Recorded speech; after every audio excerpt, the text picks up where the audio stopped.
জাতির শ্রেষ্ঠ সন্তানদের একজন সন্তান হচ্ছে হযরত উমর রাদিয়াল্লাহু তাআলা আনহু। তার জীবনের একটি ঘটনা আমরা শুনি।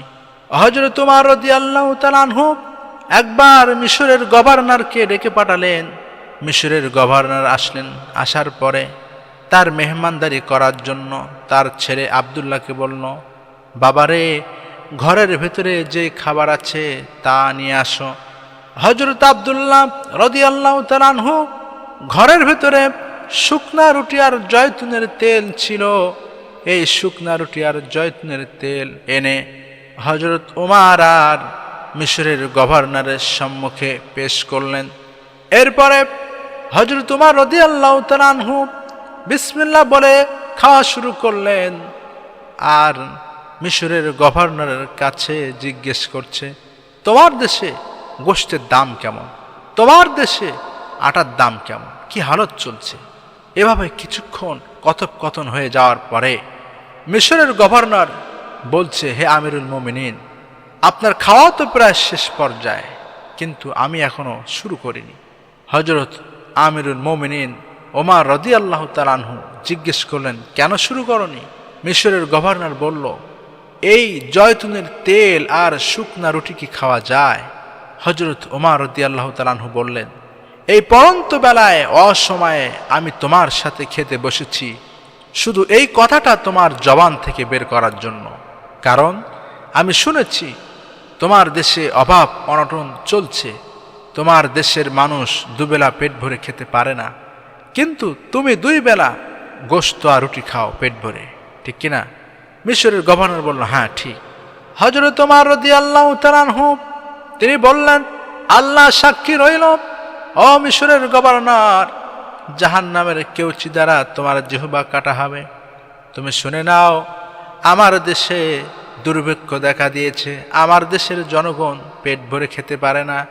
তাই আমি নিয়াত করেছি, যতদিন পর্যন্ত আমার দেশের মানুষেরা পেট ভরে 2 বেলা গোশত আর রুটি খেতে পারবে না, যতক্ষণ পর্যন্ত না খেতে পারবে ততক্ষণ পর্যন্ত আমি এই শুকনা রুটি আর জয়তুনের তেল খেয়ে যাব। কি নেতা ছিল, কেমন প্রেসিডেন্ট ছিলেন তারা কোন আদর্শে আদর্শিত ছিলেন। এমন নেতা আমাদের তৈরি করতে হবে, এমন নেতা আমাদের তৈরি করতে হবে।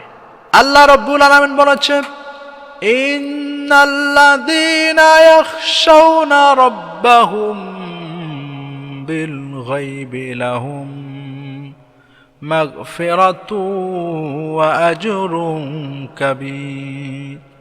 ইন্নাল্লাযীনা, নিশ্চয় যারা, ইয়াখশাউনা ভয় করে, রাব্বাহুম তাদের রবকে যারা ভয় করে, বিল গায়বি না দেখে যারা তাদের রবকে ভয় করে, লাহুম তাদের জন্য রেখে দেওয়া হয়েছে মাগফিরাতু অর্থাৎ ক্ষমা রেখে দেওয়া হয়েছে, ও আজরুন কাবীর আর মহান পুরস্কার তাদের জন্য রেখে দেওয়া হয়েছে।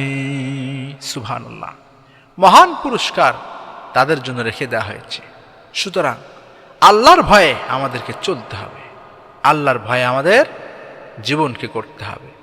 সমাজে যারা নেতা রয়েছে, যারা জনগণের দায়িত্ব নিয়ে চলেন, অবশ্যই তাদেরকে হযরত ওমর রাদিয়াল্লাহু তাআলা আনহুর মতো হতে হবে। তাহলে সেই সমাজে শান্তি এসে যাবে, সেই সমাজে শান্তি এসে যাবে।